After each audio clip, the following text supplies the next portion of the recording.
اللهم صل على سيدنا ونبينا شفيعنا وحبيبنا ومولانا محمد صلى الله عليه وعلى آله وأصحابه وبارك وسلم. اللهم صل على سيدنا ونبينا شفيعنا وحبيبنا ومولانا محمد صلى الله عليه وعلى آله وأصحابه وبارك وسلم. اللهم صل على سيدنا ونبينا شفيعنا وحبيبنا ومولانا محمد صلى الله عليه وعلى آله وأصحابه وبارك وسلم. أعوذ بالله من الشيطان الرجيم. بسم الله الرحمن الرحيم. قل إن صلاتي ونسكي ومحياي ومماتي لله رب العالمين. صدق الله العلي العظيم. وقال رسول الله صلى الله عليه وسلم إنما الأعمال بالنيات. শুকরিয়া আদায় করতেছি মহান রব্বুল আলমিনের দরবারে। রব্বুল আলমিন চরমনায় নমুনায় 3 দিন ব্যাপী ঐতিহ্যবাহী কুড়িগ্রাম যে ইজতেমা শুরু করে গেছিলেন আমার আব্বাজান রহমাতুল্লাহি আলাইহি, ধারাবাহিকতায় ইজতেমার কার্যক্রম আলহামদুলিল্লাহ চলতেছিল, এবারও শুরু হলো।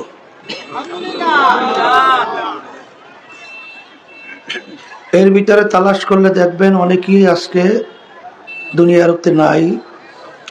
এমন একদিন আসবে আল্লাহ কবুল করলে ইজতেমা চলতে থাকবে, আমরা থাকবো না।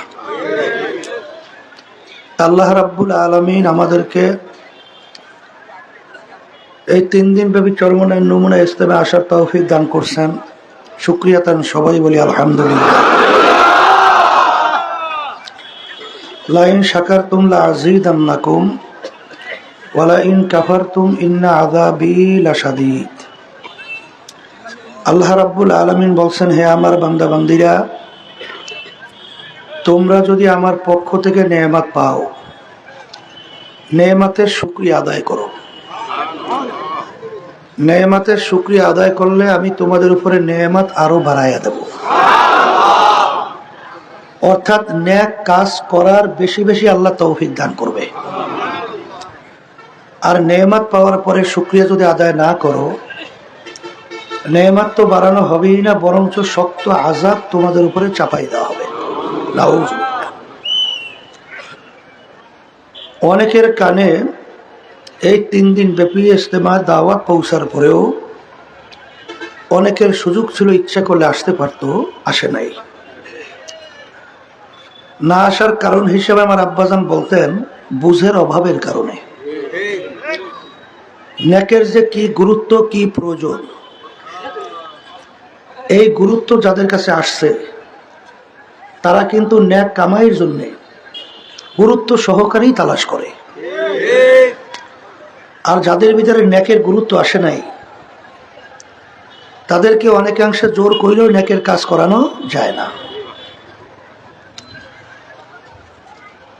এই মজলিসটাকে আল্লাহ রাসূল সাল্লাল্লাহু আলাইহি ওয়াসাল্লাম বলছেন বেহেশতের একটা বাগান। আল্লাহ রাব্বুল আলামিন আপনাকে আমাকে হুকুম করছেন ওয়াকুনু মা'আস সাদিকিন, তোমরা সাদিকিন বান্দাদের সঙ্গী হও, সংস্পর্শে যাও। এখানে আল্লাহর ফজল ও করমে অনেক আল্লাহর খাস বান্দারা, সাদিকিন বান্দারা এখানে আছে। তাদের সংস্পর্শে থাকতে পারলে কবি এক কথায় বুঝাতে যাইয়া বলছিলেন, এক জামানা সোহবাতে বা আউলিয়া বেহতারা সাদা সালে তাআত বেরিয়া।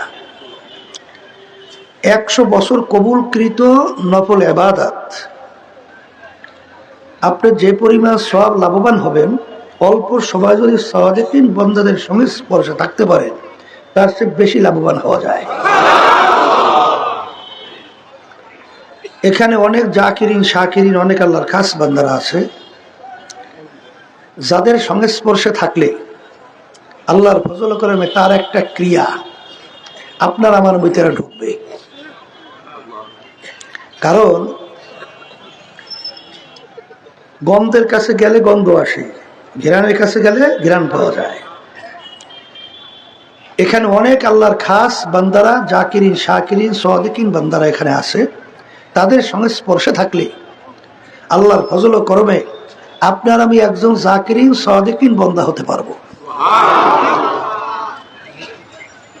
সবচেয়ে বড় কথা হলো আব্বাজান রহমাতুল্লাহি আলাইহি চরমনের ব্যাপারে বলতেন যে চরমনের মাহফিল ব্যাটারি চার্জ। ব্যাটারি আমরা ব্যবহার করলে আস্তে আস্তে ওর চার্জ কি হয়, কমতে থাকে। আবার যখন চার্জ দেওয়া হয় তখন ওর ফুল চার্জ হয়।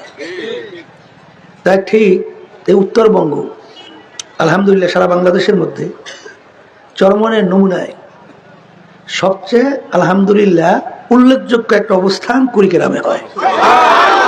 আল্লাহ শুকরিয়া। এখানে আসার পরে দেখা যায় যাদের নেক কাজ করার আগ্রহ কি হয়ে গেছিল, দুর্বল হয়ে গেছিল, কিন্তু আলহামদুলিল্লাহ ইজতেমায় 3 দিন, সোয়া 3 দিন, সাড়ে 3 দিন থাকার পরে আবার চার্জ আলহামদুলিল্লাহ নেক কাজ করার বাইরে যায়। এই মজলিসের মধ্যে যদি আপনি একটু সতর্ক থাকেন, আল্লাহর ফজল করে আশা করা যায় একটা গুনাহ আমল নামায় আসার সুযোগ নাই। কথা ঠিক কিনা? কিন্তু অবহেলা যদি করেন, এই পরিবেশ পাওয়ার পরেও এক শ্রেণী কিন্তু আছে বেহুদা হুদাহুদি, ইচ্ছা করলে কিন্তু গুনার থেকে বাঁচতে পারে, কিন্তু একটু চেষ্টা না করার কারণে আবার গুনার ভিতরে লিপ্ত হয়। এই সুযোগ আল্লাহ রাব্বুল আলামিন দান করছেন, এই সুযোগের যেন আমরা অবহেলা না করি। গুরুত্ব সহকারে আল্লাহ আমাদের তাদেরকে নিয়ে আসছেন 3 দিন, সোয়া 3 দিন পর্যন্ত আমাদের লক্ষ্য রাখা লাগবে একটা মুহূর্তও যেন আমার নেক ছাড়া খালি না থাকে, গুনায় যেন লিপ্ত না হই। এরকম নিয়ত করে যদি আমরা আলহামদুলিল্লাহ চলতে পারি, বসতে পারি, তা আল্লাহ রাব্বুল আলামিন তৌফিকও দান করবেন। কারণ বান্দাবান্দি তো শক্তি নাই যে আমরা আল্লাহ পর্যন্ত পৌঁছবো, আল্লাহর হুকুম নিয়ম অনুযায়ী পালন করবো, নবীর তরিকা অনুযায়ী চলবো। কিন্তু বান্দাবান্দির দিলের দিকে আল্লাহ তাকাইয়ে থাকে। ইন্নাল্লাহা লা ইয়ানজুরু ইলা সুওয়ারিকুম ওয়া আমালিকুম ওয়ালাকিন ইয়ানজুরু ইলা নিয়াতিকুম ওয়া কুলুবিকুম আও কামা ক্বালা আলাইহিস সালাতু ওয়াস সালাম।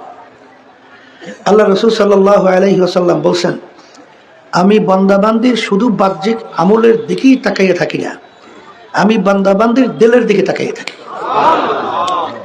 বান্দাবান্দির দিলের অবস্থানটা কি, ওই বান্দাবান্দির দিলের উপরে ভিত্তি কইয়া আল্লাহ রাব্বুল আলামিন ওই বান্দাবান্দির জন্য সেইভাবে ব্যবস্থা করে দেয়।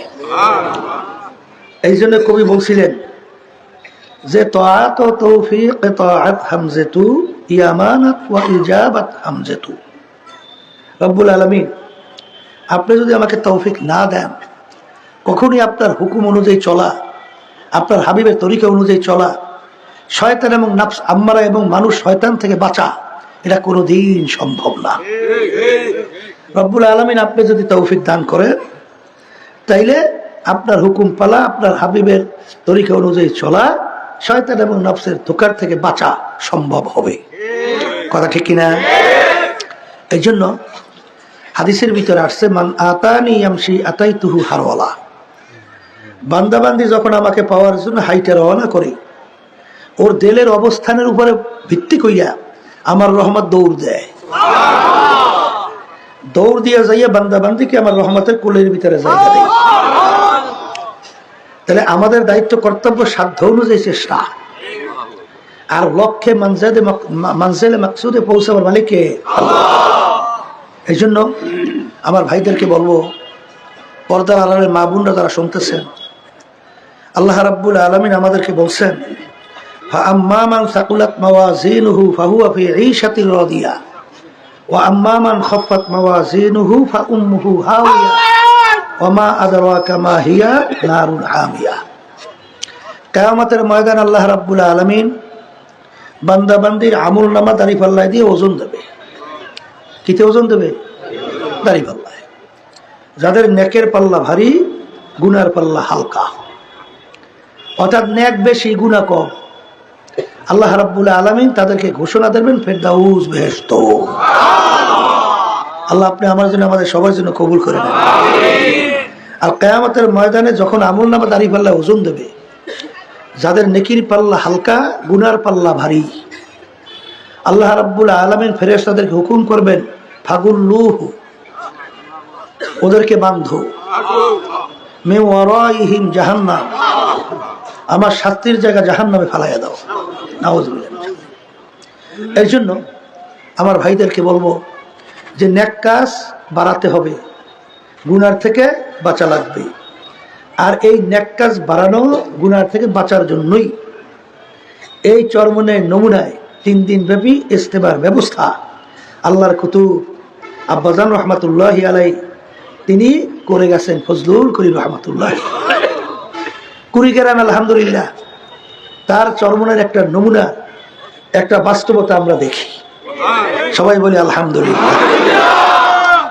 এখন কথা হলো, একটা নিয়ম আছে, মান জাদ্দা ওয়াজাদা, যে যেই জিনিস পাওয়ার জন্য চেষ্টা করে ওই জিনিসে পাইয়াও যায়। কেউ ঘরে শুইয়া শুইয়া পেট ডলবেন আর বসে বসে সার্টিফিকেট আপনার ঘরে যাবে হয়? আপনি চেষ্টা করবেন না ফসল ভালো পাওয়ার জন্যে, জমিনে আপনি ফসল লাগাবেন না, ইসালি করবেন না, তদারকি করবেন না, এই মন কেমন ধান ঘরের ভিতরে যাই ওঠে, তাহলে আপনি চেষ্টা করবেন না, আপনি নেকের পাল্লা ভারী করবেন কিভাবে? চেষ্টা লাগবে না? এই চেষ্টা করা, মন তৈরি হওয়ার জন্যই এই ইজতেমার ব্যবস্থা। ব্যাটারি চার্জ, ব্যাটারি কি এখন আমার ভাইদেরকে বলবো, যখন আল্লাহ ইসলামায় নিয়েই আসছে, খবরদার তাড়াহুড়া করিয়েন না। এক শ্রেণী বাজানরা আছে, একটু হাজিরা দেয়, আবার দৌড়ে আবার আসে, ঠিক না?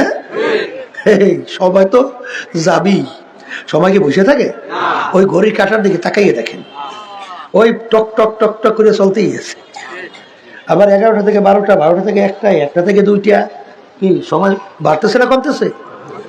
অনেকে তো মনে করেন যে 12টা থেকে 1টা বাজছে, আসলে তোমার আমার জীবনের ব্যাপারে ও সিগন্যাল দেয় ঘড়ি, যে আব্দুল করিম, এ আব্দুল রহিম, এ রহিমা খাতুন, তোমার মূল্যবান হায়াত থেকে 1টা ঘন্টা চলে গেছে, আর কোনোদিন আসবে না।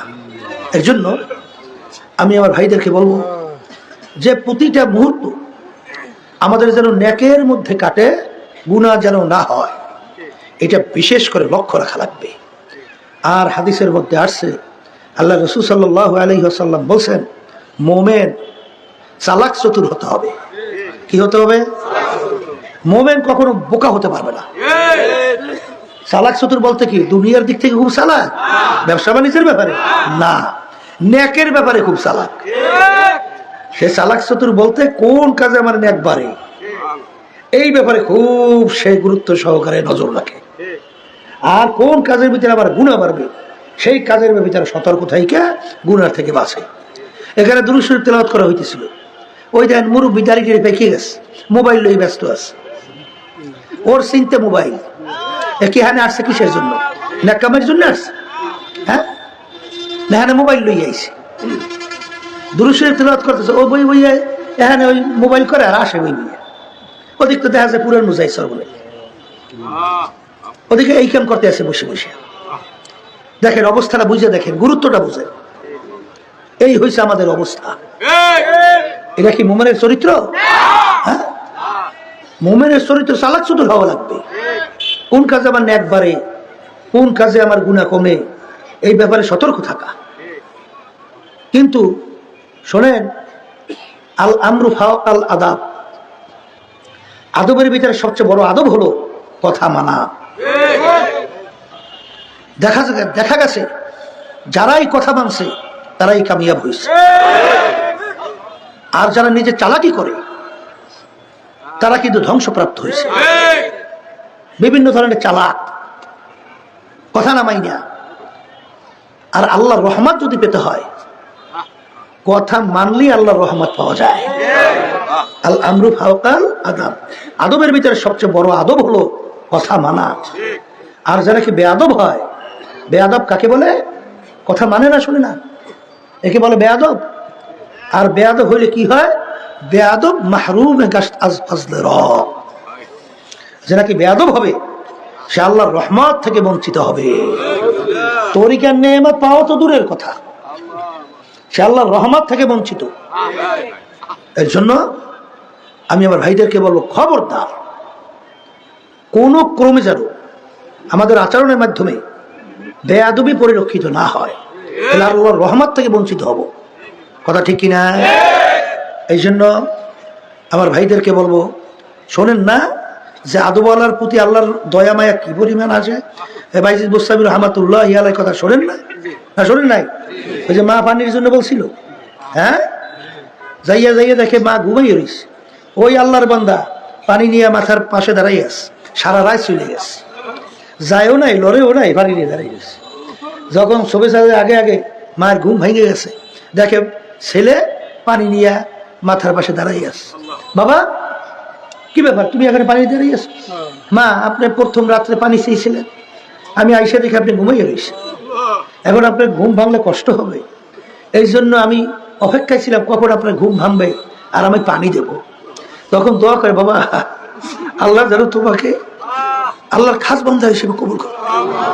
তাম দুনিয়ার ভিতরে আজকে কিয়ামত পর্যন্ত তার নাম স্মরণ করতে থাকবে। এত বড় আল্লাহর ওলি আল্লাহ বানাইছিলেন এই দোয়ার কারণে। তাহলে দেখেন, দোয়াটা কি আপনি আপনি আসে না? হ্যাঁ, দোয়া আসতে হইলে তো সেইভাবে আপনার কথা অনুযায়ী চলা লাগবে। যখন আমরা শুনি দেখি যে এক চরমনায় মুজাহিদ আল্লাহর কুতুবেরা যেভাবে বলে গেছেন আল্লাহর মধ্যে সেইভাবেই পালন করার জন্য চেষ্টা করে, তখন স্বাভাবিক সবাই দোয়া আসে না? না আসে না?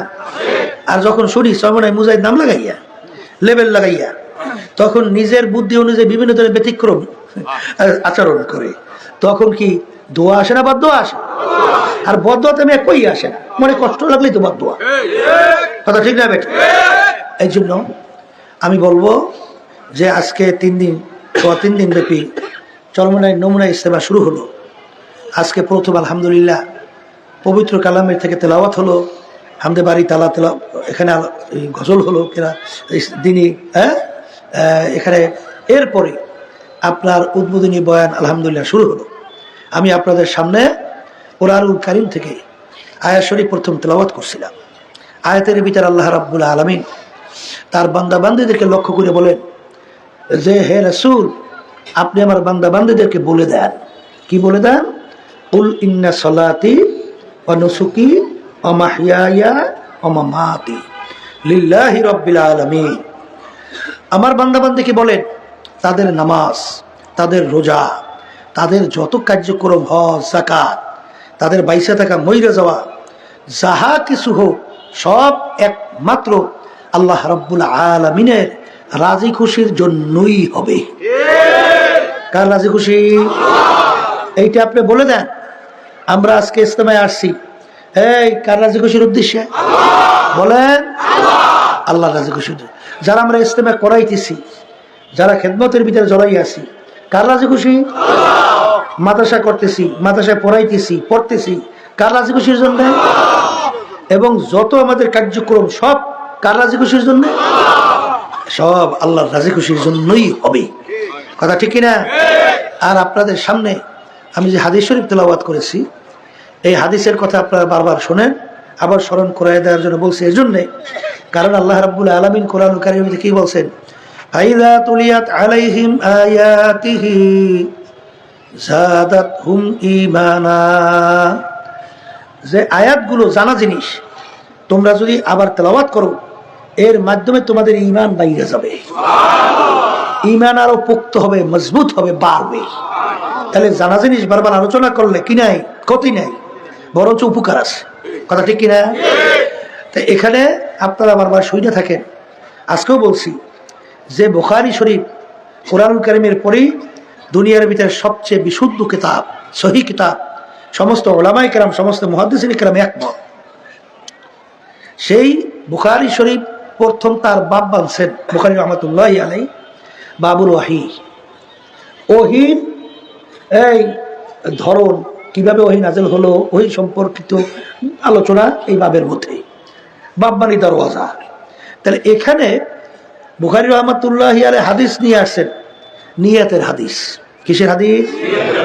নিয়াতের হাদিস। বাবের সঙ্গে হাদিসের মিল নেই, কিন্তু এই হাদিস কেন নিয়ে আসলেন? এবং সবাই জানে মুহাদ্দিসিন কেরাম একমত যে এই হাদিস হলো মুতাওয়াতির হাদিস, অর্থাৎ এত সংখ্যক রাবী বর্ণনাকারী বর্ণনা করছে যে যাদের সকলের উপরে একত্রে মিথ্যা অথবা সন্দেহ আসার সম্ভাবনাই নাই, এত রাবী এই হাদিস রওয়ায়াত করছে।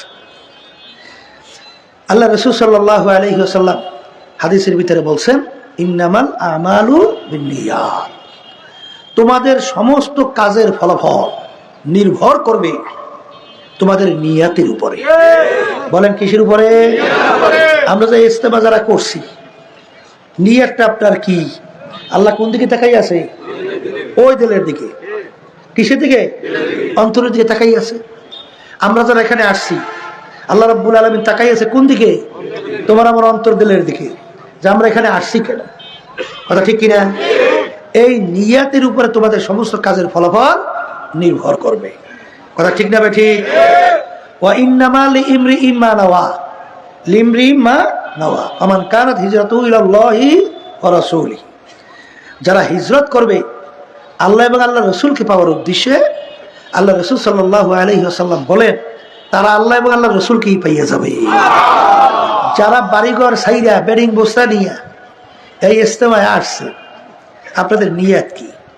যদি আল্লাহকে পাওয়ার উদ্দেশ্যেই আইসা থাকে, তাহলে আল্লাহ এবং আল্লাহ রসুলকেই পাইয়া যাবেন, কোনো সন্দেহ আছে? আর যদি কেউ আইসা থাকে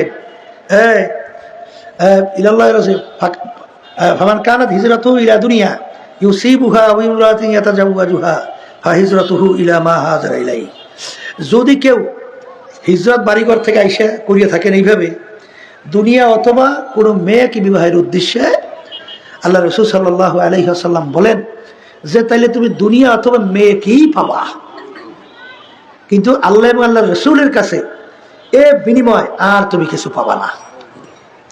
আমার বাজান যারা আসছেন শোনেন, নিয়াত যদি ব্যতিক্রম কিছু থেকে থাকে, দুনিয়ার কোনো উদ্দেশ্য যদি থেকে থাকে, যে আমার রোগ ভালো হয় না, ওখানে অনেক আল্লাহ ওয়ালারা একত্রিত হবে, আমি যাই দেখি আমার রোগ ব্যাধি একটু ভালো হয় কিনা, এই নিয়তে যদি আইসা থাকেন যে আমি দুনিয়া বিভিন্ন মামলা মোকদ্দমার ভিতরে জর্জরিত, যাই ওখানে অনেক আল্লাহ ওয়ালার আছে, তাদের কাছে দোয়া চাই দেখি মামলা থেকে পরিত্রাণ পাই কিনা, আমার ব্যবসা বাণিজ্য সমস্যা, অমুক টমুক সমস্যা, দেখি দুনিয়ার এক কথায় উদ্দেশ্য যদি কেউ আইসা থাকেন, হয়তোবা আপনার উদ্দেশ্য পূরণ হতে পারে। কারণ আল্লাহ রাসূল বলছেন যে হয়তোবা মেয়ে বিবাহ করার উদ্দেশ্য বা দুনিয়া পাওয়ার উদ্দেশ্যে যদি হিজরত করে থাকো, তাহলে দুনিয়া এবং মেয়েকেই পাবা, আল্লাহর কাছে কিছু পাবা না। তাহলে পাইতে পারে, দুনিয়ার কোনো উদ্দেশ্য হাসিল হতে পারে। এক শ্রেণীর যদি আইসা থাকে যে একটু মেম্বার চেয়ারম্যান বিভিন্ন কাজে হওয়া যায় কিনা, ওখানে তো অনেক লোক জমা হয় আমাদের এলাকার, তাই আমি যাওয়ার পরে মানুষ বুঝবে যে না আমাদের সাথেই জড়াই আছে, তো একটু যাইয়ে দেখি কোনো কাজে একটু ওই কামটা সারা যায় কিনা। ভিতরে মনের অবস্থা একটা আর বাহিরে আর একটা, ঠিক না ঠিক?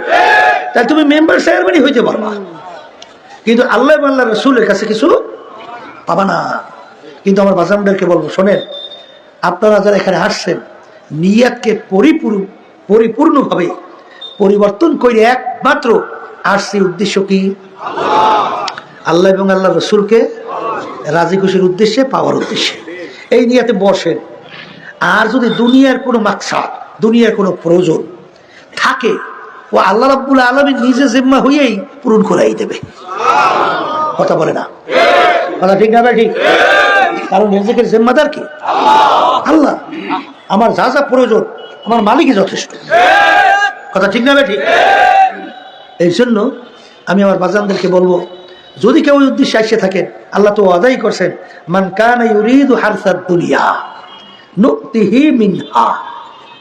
আল্লাহ রাব্বুল আলামিন বলছেন, কেউ যদি দুনিয়া বা দুনিয়ার কোনো উদ্দেশ্যে এই আমার কাছে চাও বা করো, আমি তাকে দুনিয়া এবং দুনিয়ার যাহা কিছু তোমাদেরকে আমি দিয়ে দেব।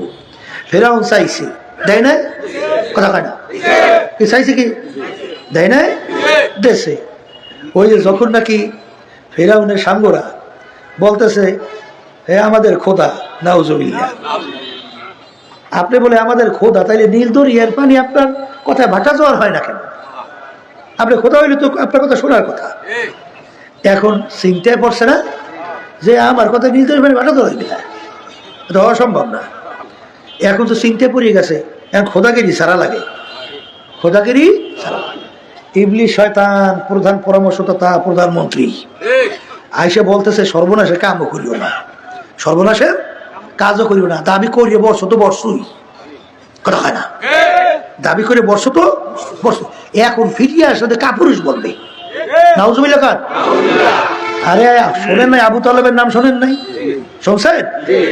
আল্লাহ রাসূল সাল্লাল্লাহু আলাইহি ওয়াসাল্লাম ইন্তেকালের সময় বলতেছেন চাচা যান একটু কালিমা পড়বে। এর ভিতরে শয়তান যাইয়া ধোঁকাতেছে না যে কাজটা করতেছো কি, হ্যাঁ আজীবন তুমি এই কাপুরুষের কোনো পরিচয় তুমি দাও নাই, তুমি বর্মেয়াগিরি, এইটা তোমার সবসময় বাস্তবায়ন ছিল। এখন মরার সময় দুর্বল সময় কাপুরুষ হইয়া মরবা, কেন মোহাম্মদের কথা মেনে কালেমা পড়ে তোমার আবার ঘুরিয়ে গেছে। এখানে ওই ইবলিস এজন পরামর্শ দিয়েছে। এখন ইবলিস করে কামটা করবো কি, বলে কোন উপায় নাই, জঙ্গলের মধ্যে যাও, যাইয়া নিরিবিলি মালিকের দরবারে জবর কান্না শুরু করো, আর বলো মালিক আমি তো কাম করিয়ে বসছি, এখন তুমি আমার আশা পুরো করো। মান কানা ইউরিদু হারসাদ দুনিয়া নুক্তিহি মিনহা, আল্লাহ বলেন আমার কাছে যদি কেউ দুনিয়া চাও, দুনিয়া আমি দিয়ে দেবো। এখন ইবলিস শয়তান যাইয়া জঙ্গলে কান্দে, কান্দার পরে জিবরিল আলাইহিস সালাম আস, কি কান্দোস কে? বলে কান্দি খোদাই তো দাবি করে বসছি, এখন নীল দরিয়ার পানি তো আমার ভাটা জ্বর আমার কথায় হওয়া দরকার, হয় না তো? কলতা তোর কান্না তো শূন্য মালিক আমাকে পাঠাইছে, তাইলে তোর কথা নীল দরিয়ার পানি ভাটা জ্বর হওয়া দরকার না? কল হা। কলতা তুই বল আমি দুনিয়া চাই আখেরাত চাই না। কল হা আমি দুনিয়া চাই আখেরাত চাই না। দে লেখা দে, দেশে লেখা। আর একটা কথা লিখে দেয়, কলে কোনো গোলাম যদি মালিকের হুকুমের অবাধ্যতা হয়, বিরুদ্ধাচারণ, তার জন্য কি সিদ্ধান্ত হওয়া দরকার? কলে সেই গোলামের নীল দরিয়ে চুবইয়া মারা দরকার। কথা দিয়ে লিখে দেয়, তাদের সে লেখা যা তোর দোয়া কবুল, এখন নীল দরিয়ার পাশে যাইয়ে বল তোর কথায় পাটা জোয়ার হবে। এখন যাইয়া বলে নীল দরিয়ার পানি জোয়ার বাটা। যখন নাকি নীল দরিয়ার ভিতরে আল্লাহ সুবাই মারে, এখন তো মরে তখন উঠি এখন ইমান আনবে। এমন সময় জিবরাইল আলাইহিস সালাম আসছে, লেখা দরিয়া বলে কি লেখছিলি? এইবার মুখের ভিতরে চাপে ধরছে মাটি, সুপ, আর ইমান আনতে পারবি না। তাহলে আল্লাহর কাছে দুনিয়া যদি চায়, আল্লাহ দুনিয়া দেবে, ওয়াদা করছে, কিন্তু আখিরাতে আল্লাহর কাছে আর কিছু পাওয়া যাবে না। কিন্তু আমার বাজানদেরকে বলবো, শোনেন, আসলে দুনিয়া কি শান্তির জায়গা? খসেরা দুনিয়াওয়ালা আখেরা, যারা দুনিয়ার পিছনে পড়ছে এরা দুনিয়াতেও বরবাদ আখেরাতেও বরবাদ। দুনিয়া তো ধ্বংস, আখেরাতে ধ্বংস, কোনো সন্দেহ নাই। আজ পর্যন্ত একটা লোক দুনিয়াকেও বের করতে পারবেন না যে দুনিয়ার ভিতরে সব শান্তি ভোগ করার পরে দুনিয়া থেকে বিদায় নিয়ে কবরে গেছে। পারবেন? আজ পর্যন্ত পারছে কেউ? কোনোদিন পারবে না। এই জন্য আমার বাজানদেরকে বলবো, এই 3 দিন, সোয়া 3 দিন, 3.5 দিন পর্যন্ত আলহামদুলিল্লাহ অনেক ওলামায়ে কেরাম এখানে কোরআন এবং হাদিসের ভিতর থেকে গুরুত্বপূর্ণ আলোচনা রাখবেন। সেই আলোচনার মাধ্যমে আল্লাহর কাছে দোয়া করতে থাকেন, মালিক আপনি দুনিয়া এবং আখেরাতের পরিচয় ঘটাইয়া মালিক আমাকে আখেরাতমুখী হইয়া আপনার হুকুম, আপনার হাবিবের তরিকা অনুযায়ী চইলা নেক কাজ বাড়াইয়া আমাকে মজবুত করিয়া দুনিয়া থেকে বিদায় নেওয়ার তৌফিক দান করে। এই দোয়া যদি আল্লাহর কাছে করতে পারেন, আল্লাহ রাব্বুল আলামিন তো বান্দাবাদের দিলের দিকে তাকাইয়া আছে। ওই দিলের দিকে তাকাইয়া যখন দেখবে বান্দাবান্দি তো চেষ্টা করতে আছে, কিন্তু ও তো আর লক্ষ্যে পৌঁছা কোনোদিন সম্ভব না যদি আমি রহমতের কোলে টান দিয়ে জায়গা না দেই। তাই যখন বান্দাবান্দি এইভাবে চেষ্টা করবে, আব্বাজান রহমাতুল্লাহি আলাই একটা উদাহরণ দিয়া বলতে, দাদাজানের কথা উদ্ধৃতি দিয়া, সন্তান মাকে টাইনা জোর করে দুধ খাওয়ার শক্তি আছে? দুধ পানকারী সন্তান মায়ের দুধ পান করে, ও জোর করিয়া মায়ের দুধ খাইতে পারে? কিন্তু ওর একটা অস্ত্র আছে, যখন ওর দুধের পিপাসা হয়, যখন পেটে ক্ষুধা লাগে, তখন ও ওয়া ওয়া কইরা কান্দে। মা কাজ করে, সন্তানের কান্না শোনার সঙ্গে সঙ্গে মায়ের কলিজার ভিতরে আল্লাহু আকবার টান শুরু হইয়া যায়। সন্তানের কান্না সহ্য করতে পারে না, মায়ের কাজ হাতের থেকে পইরা যায়, দৌড় দিয়া যাইয়া সন্তানকে ধরে, দেখে সন্তানের তামাম গায়ে পায়খানা প্রস্রাবে ভরা। সন্তানকে রাগ করে আগুনেও ফেলায় না, পানিতেও ফেলায় না, ধোয়াইয়া পোষাইয়া কোলের ভিতরে জাগা দেয়, আদর করে চুমা দেয়। মা সন্তানকে যত মায়া করে, এসে শত হাজার গুণ বেশি মায়া করে আমার মালিক আমাদেরকে, আমার আল্লাহর বান্দাবান্দিদেরকে। বান্দাবান্দি আমার মালিককে পাওয়ার জন্য যখন ওয়া ওয়া কইরা কান্না শুরু করে, দুই হাত মালিকের দরবারে উঠায়, যখন দিলটাকে ভাইঙ্গে আমার মালিককে করুণ সুরে ডাক দেয়, এ আমার দয়ার মালিক, নাফরমান তোমার দরবারে হাজির। এ আমার মালিক, তুমি তাকাইয়া দেখো। আল্লামা সিসি রহমাতুল্লাহি আলাইহি বলেন, আল্লাহু আকবার। শেখ সাদি রহমাতুল্লাহি আলাইহি বলেন, কারিমা বেবখশা এবার হালে মা, কারিমা বেবখশা এবার হালে মা, কে আস্তা মাসিরে কামান্দে হাওয়া। এ আমার দয়ার মালিক, তুমি একটু আমার দিকে রহমতের নজরে তাকাও। আমি নফস এবং শয়তানের জিনজিরে আবদ্ধ হইয়া গেছি মালিক, সেই আবদ্ধ থেকে, শিকল থেকে বাঁচতে পারছি না। মালিক দয়া মায়া করে তুমি আমাকে উদ্ধার করো। আহারে আফসোস, সেহেল সালে উমরে আজিজাত গুজাস, মেজাজে তো হালে তেফলি ভাগা। তিনি বলেন, এ দুনিয়ার মানুষ, আহারে 40 বছর পার হইয়া গেল, এখনো তো সেই ছোটবেলার চরিত্র পরিবর্তন হইল না। আহারে আয়নার সামনে চেহারার দিকে তাকাই, দেখি কাঁচা দাড়িগুলো পাইকার সাদা হইয়া গেল। আরে কত মানুষ দেখলাম, একসঙ্গে বাজার করলাম, একসঙ্গে গল্পের টেবিলে গল্প করলাম, এখন বাজারে যাইয়া দেখি সেই লোকগুলাকে আর দেখা যায় না। এই দূরের শব্দ এবং ডাইন পাশ বাম পাশের হরেনের শব্দ একরকমের কর, আবার দূরের শব্দ খুব বেশি বাড়াইয়া ডাইন পাশ বাম পাশে হরেনের শব্দ কমাইয়া দিস, একরকমের করো। ওখানে কেটা বয়, বারবার একটা জিনিস কতবার সেখানে লাগে। আল্লাহ আল্লাহ। বাজান, যেই মামলার তদবির নাই তার কিন্তু খালাস নাই। আল্লাহর ইতিহাস পইরা দেখবেন বাজান, তারা কিন্তু চেষ্টা করতে করতে মাওলার কবরে চইলা গেছে। যখন বান্দা বান্দির দিলটাকে ভাইঙ্গা বাজান গুনার কথা মনে কইরা দুই হাত উপরের দিকে উঠাইয়া যখন করুণ সুরে ডাক দেয়, আমার মালিক বলেন, মান আতানি আমশি আতাইতুহু হারওয়ালা। বান্দা বান্দি, তুই যখন আমাকে পাওয়ার জন্য রওনা করো, আমার রহমত দৌড় দিয়া যাইয়া তোকে আমার রহমতের কোলের ভিতরে জায়গা না দিয়া পারবো না। এই জন্য আমার বাজানদেরকে বলবো, আল্লাহ যখন ইস্তেমার মাঠে নিয়ে আসছে, আমার মালিক বড় দয়ার মালিক, আমার মালিক বড় মায়ার মালিক। দেলটাকে নিয়ারটাকে ঘুরাই আল্লাহ মুখী কইরা বাজান বস, আর মালিকের দরবারে দোয়া করতে থাকো। যদি আমার মালিকের কাছে দোয়া চাওয়ার মতো চাইতে পারো, ডাক দেওয়ার মতো ডাকতে পারো। উদউনি আস্তাজিব লাকুম।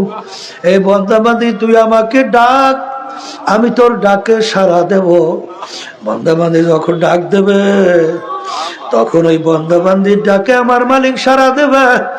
আমার মালিক তোমাকে আমাকে তার ওলি না বানাইয়া ফেরত দিবে। এই জন্য আমার বাজানদেরকে বলবো, পর্দা আলে মাহবুবদেরকে বলবো, সবসময় জিকিরে ফিকিরে থাকেন, হাঁটতেছেন মাওলার জিকির করতে থাকেন, বাজান সবসময় মুরাকাবা করতে থাকেন, আখারে সবসময় মুশাহাদার মধ্যে থাকো। আরে বাজান আমার মালিকের কাছে দোয়া করতে থাকো, হে আমার মালিক তোমার ওলি না বানাইয়া ফেরত দিও না। বাজান সন্তান না কাঁদলে মাও দুধ দেয় না, মাও সহজে কাছে আসে না। বন্ধবান্ধী যখন তুই চোখের পানি ছাড়বে, দেলটাকে ভাইরা আমার মালিকের দরবারে কাকুতি মিনতি কইরা ডাক দিবে।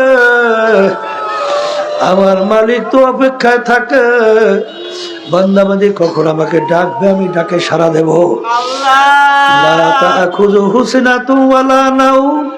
আমার মালিকের ঘুম ও সীমানিও নাই, বান্দাবান্দির মায়া আমার মালিককে ঘুমাইতে দেয় না।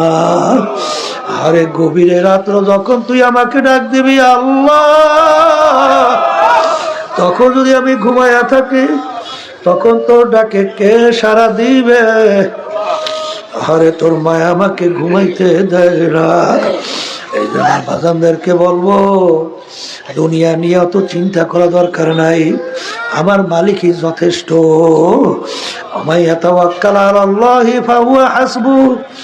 আরে আমার মাওলার উপর তাওয়াক্কুল কইরা যদি তুমি চলতে পারো, আমার মালিকই তোমার আমার জন্য যথেষ্ট হইয়া যাবে। এই জন্য আমার বাজানদেরকে বলবো, খবরদার তাড়াহুড়া কিছু নাই, 3 দিন 3.5 দিন বোধহয় ময়দানে পইরা থাকো। বাজান সবসময় জিকিরে ফিকিরে থাকো, সবসময় নেক কাজ করতে থাকো, আমল নামায় নেকি বাড়াবার চেষ্টা করো।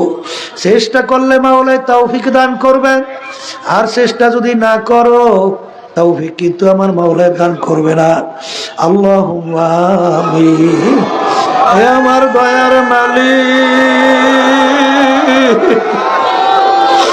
আপনি তাকাইয়া দেখেন, সর্বনাশ নমুনা ইস্তেমা শুরু হয়ে গেল। আপনার বান্দারা বাড়িঘর ফেলাইয়া আল্লাহ ঠান্ডার মধ্যে কষ্ট স্বীকার কইরা এই মাঠের ভিতরে এসে বইরা আছে। আমার দয়ার মালিক, দয়া করে আপনার ওলি হিসেবে আমাদেরকে কবুল করে না আল্লাহ, ইস্তেমাকে আপনি কবুল করে নেন আল্লাহ। আল্লাহ আমাদের কলবের ভিতরে আপনার মারিফতের নূরের বাতি জ্বালাইয়া দেন।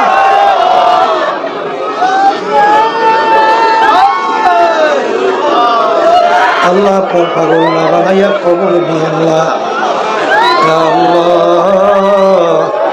ইস্তেমাকে দয়া মায়া করে আপনি হেদায়েতের জরিয়া বানাইয়া দেন আল্লাহ। যেই বেড়ে আসছে, আমরা আসছি, আসতেছে, আসবে, সবাইকে আপনার দিনের সহি বুঝদান করে, আপনার ওলি হিসাবে আমাদেরকে কবুল করে আল্লাহ। আমাদের পাশে ঘুমাইয়া রয়েছে গুগু মুন্সি আল্লাহ, তার দরজা বেহেশতে বলন্দ করে দিয়ে তার রুহানি ফয়জ ও বরকত আমাদেরকে নসিব করে আল্লাহ।